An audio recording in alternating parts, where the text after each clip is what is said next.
दोस्तों नमस्कार।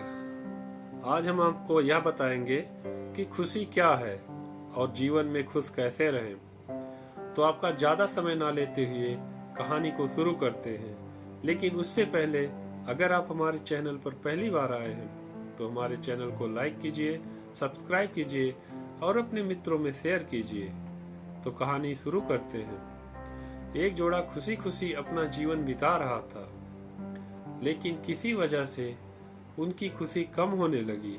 तभी उन्हें पता चला कि पास के गांव में एक महात्मा आए हैं जो सबकी तकलीफ दूर करते हैं। तो उन दोनों उनके पास गए और महात्मा से बोला कि हम लोग बहुत खुश रहते थे, लेकिन पता नहीं किस वजह से हमारी खुशी कम होने लगी। तो महात्मा ने जवाब दिया, आप परेशान मत होइए, आप दोनों एक बार संसार का भ्रमण कीजिए।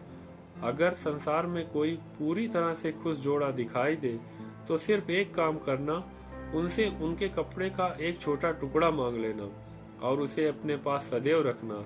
इसके बाद तुम हमेशा खुश रहोगे। वे दोनों अपनी यात्रा पर निकल पड़े।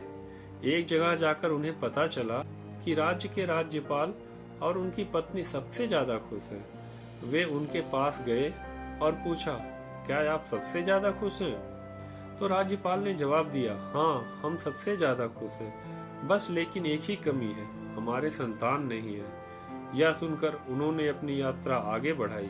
एक जगह पहुंचकर पता चला कि वहां सबसे ज्यादा खुश जोड़ा रहता है। वे दोनों उनके पास गए और पूछा, क्या आप सबसे ज्यादा प्रसन्न रहते हैं? उस जोड़े ने जवाब दिया, हाँ, हम खुश रहते हैं, लेकिन एक ही दुख है, हमारे बहुत सारे बच्चे हैं, जिसके कारण हमारी जिंदगी अस्त व्यस्त हो गई है। वे दोनों वहां से भी निराश होकर चल दिए। चलते चलते वे एक रेगिस्तान पहुंचे। वहां एक गडेरिया भेड़ चरा रहा था। दूर से उसकी पत्नी और बेटी खाना लाए और वे तीनों मिलकर खाना खा रहे थे। यह देखकर उन्होंने गडेरिये से भी वही सवाल पूछा। तो गडेरिये ने माना कि हाँ, वह सबसे ज्यादा खुश है। यह सुनकर उस जोड़े ने गडेरिये से कहा, क्या आप अपने शर्ट का एक टुकड़ा मुझे दे सकते हैं?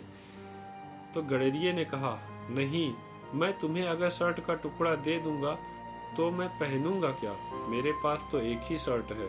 यह सुनकर वह जोड़ा हताश हो गया और वे दोनों वहीं पर अपनी यात्रा समाप्त करके महात्मा के पास वापस लौट आए और उन्होंने अपना अनुभव महात्मा जी को बताया। महात्मा जी ने कहा कि तुम्हें समझ में आ जाना चाहिए कि दुनिया में कोई भी पूरी तरह से खुश नहीं है। अगर खुशी ढूंढनी है तो अपने अंदर ढूंढो, बाहर के दिखावे में मत जाओ, तभी तुम पूरी तरह से खुश रह सकते हो। दोस्तों, यह कहानी सुनने के लिए आप सभी का धन्यवाद।